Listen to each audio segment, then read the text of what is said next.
Hi అండి అందరికీ. ఈరోజు కార్తీక మాసం శుక్రవారం రోజు నార్మల్ టైంలోనే అమ్మవారిని కొలుసుకుంటాం. అలాంటిది కార్తీక మాసంలో వచ్చే శుక్రవారం అంటే ఇంకా చాలా విశిష్టమైనది కదా. ఈరోజు శుక్రవారం రోజు ఈవినింగ్ టైంలో అయితే అమ్మవారికి ఎంతో ఇష్టమైన క్షీరదీపం అయితే పెట్టాను.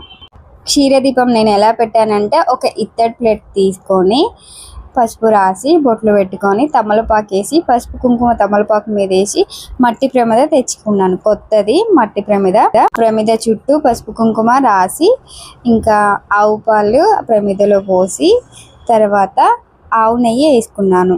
తమలపాకుని చిన్నగా ముక్క కట్ చేసి మధ్యలో హోల్ చేసి ఒత్తి మధ్యలో నుంచి తీసి ఆవు నెయ్యి వేసిన దగ్గర ఆ ఆకునైతే పెట్టి అగరబత్తితో ఆ దీపాన్ని అయితే వెలిగించాను. ఆ దీపం వెలిగించిన తర్వాత కొబ్బరికాయ కొట్టి ప్రసాదంగా పెట్టుకొని హారతి ఇచ్చి ధూపం వేసుకొని ఇంకా మనకి ఇష్టమైన కోరిక కోరుకోవడం కోసం కొన్ని అక్షింతలు తీసుకొని అమ్మవారి పాదాల దగ్గర వేసుకొని మనస్ఫూర్తిగా మన మనసులో ఉన్న కోరిక నెరవేర్చు తల్లి అని చెప్పేసి చాలా భక్తితో వినయంతో అమ్మవారిని వేడుకొని ఇంకా దండం పెట్టుకోవాలి. అలా చేయడం వల్ల అమ్మవారు మనకు మంచి చేస్తారని నమ్మకం.